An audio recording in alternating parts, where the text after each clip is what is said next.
बात हाल ही के दिनों की है। दिल्ली शहर में एक गरीब और बूढ़े पति पत्नी एक छोटा सा ढाबा चलाया करते थे जिसका नाम था बाबा का ढाबा। यह ढाबा उन ढाबों की तरह चला करता था जिसमें गुजारे लायक पैसा जुड़ जाया करते थे। बूढ़े होने की वजह से ये दोनों अपना गुजर बसर आराम आराम से कर रहे थे। अचानक एक गंभीर बीमारी के चलते पूरे दिल्ली या भारत में कर्फ्यू लगा गया ताकि इस बीमारी पर काबू किया जा सके। लेकिन इस कर्फ्यू का बुरा असर उन लोगों पर हुआ जो अपना गुजारा बड़ी मुश्किल से कर पाते, जिनमें से एक ये बाबा का ढाबा चलाने वाले बूढ़े दंपति थे। कुछ दिन बाद अचानक कर्फ्यू में थोड़ी ढील बरती गई या कुछ देर तक दुकान खोलने का ऑर्डर सरकार की तरफ से आया। बाबा का ढाबा भी खुल गया। लेकिन ये ढाबा अब पहले की तरह अपना गुजर बसर भी नहीं कर पा रहा था। एक दिन एक यूट्यूबर गौरव वासन वहां पहुंचा और उसने एक क्लिप बना दी जहां पर बाबा की बनाई सब्जियां दिखाई, और उस यूट्यूबर ने कहा कि जो भी इस वीडियो को देख रहा है वह उस ढाबे पर जरूर आए और इनका बनाया खाना खाए, जो एक तरह की मदद होगी इन बूढ़े दंपति के लिए। ऐसा कहते ही बाबा रो पड़ा और ये दृश्य जिसने भी देखा शायद वो भी रो पड़ा होगा, क्योंकि वायरस की मार उस वक्त हर कोई झेल रहा था और एक दूसरे का दर्द समझ पाना बहुत आसान हो गया था। देखते ही देखते वह क्लिप काफी ज्यादा पॉपुलर हो गया। वह क्लिप इतना टची था कि बड़े बड़े फिल्मी सितारों ने भी उस क्लिप को शेयर कर दिया।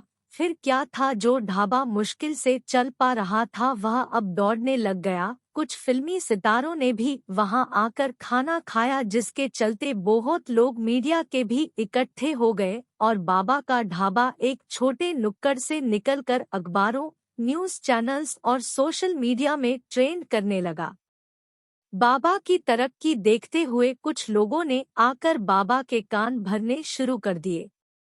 उन्होंने बताया कि उस यूट्यूबर ने तुम्हारा पैसा खा लिया। ये बात सुनकर बाबा ने कहा कि चलो कोई बात नहीं, जो हुआ सो हुआ, हमको क्या लेना देना इन सब से, अपना काम चल रहा है, कोई बात नहीं।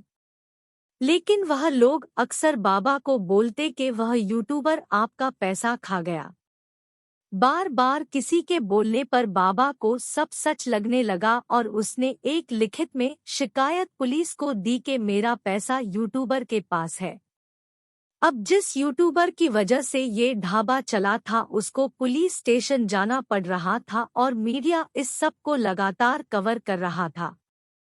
अपना चैनल चलाने के चक्कर में बहुत अनजान लोग उस ढाबे पर जाने लग गए और बाबा से तमीज और बदतमीजी से बात करने लग गए। उम्र ज्यादा होने पर बाबा कभी कभी चिढ़ने लग गया और जो भी लोग उसको परेशान करते तो उसके जवाब में उनसे बदतमीजी करनी शुरू कर दी। वो स्मार्ट लोग उस क्लिप को उठाकर सोशल मीडिया पर रोटेट करते और देखते ही देखते बाबा का ढाबा अच्छी और बुरी दोनों तरह की सुर्खियां बटोरने लग गया। कुछ नए लोग बाबा के साथ जुड़े जो पहले कहीं भी नजर नहीं आते थे, लेकिन बाबा की पॉपुलैरिटी के चलते अब वह बाबा के साथ खड़े थे। उन्होंने बाबा से कहकर नया ढाबा खोला जो कि पुराने ढाबे से कहीं गुना बड़ा था। लेकिन शोहरत के भूखे नए लोग वहां भी जाकर कुछ न कुछ कंट्रोवर्सी का इंतजार करते और कई बार बिना मतलब की लड़ाई खुद बना लेते ताकि वह अपने यूट्यूब चैनल पर इसको डालकर व्यूज ले सके।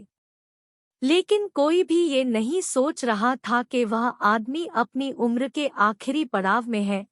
उसकी मानसिक क्षमता को समझना तो दूर, लोगों ने उसको तंग करना शुरू कर दिया।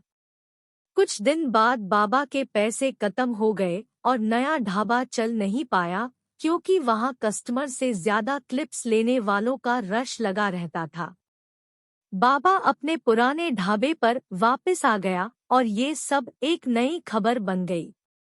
देखिए, बाबा का नया ढाबा पिट गया, लोगों से पैसे खाना पड़ा महंगा, बाबा के बर्तन बिक गए, बाबा को फ्री का पैसा नहीं बचा और भी न जाने क्या क्या। कोई भी बाबा को उसके हाल पर छोड़ना नहीं चाहता था, क्योंकि जिसके पास न्यूज़ नहीं होती वह बाबा के पास चला जाता और न्यूज़ का इंतजार करता या खुद क्रिएट कर लेता। ये सब अब बर्दाश्त करना मुश्किल हो गया था। हर रोज किसी न किसी को जवाब देते देते वह बूढ़ा आदमी अब थक गया था। कुछ दिन बाद वही पहला यूट्यूबर गौरव वसन उसी जगह पर बाबा से मिलने गया जहां पर उसने बाबा की पहली क्लिप बनाई थी। बाबा खुशी के मारे रो पड़ा और गौरव के पैरों को हाथ लगाकर बोला, अगर ये बच्चा ना होता तो मैं आज यहाँ ना होता। गौरव ने कहा कि अगर बाबा ना होता तो आज मैं भी इतना फेमस नहीं होता। ये सब एक अच्छे अंत पर खत्म हो गया। लेकिन अब क्या? न्यूज़ खत्म, सब खत्म, तो नए लोगों ने वहां पर फिर जाना शुरू कर दिया और बुरा भला कहकर बाबा का रिएक्शन निकलवाने की कोशिश की। इतना सब होने के बाद बाबा ये सब मानसिक रूप से संभल नहीं पाया और एक दिन उसने नींद की गोलियां खा ली और अपने आप को मारने की कोशिश की। बाबा अस्पताल में भर्ती हो गया जहां उसको डॉक्टर्स ने बचा लिया।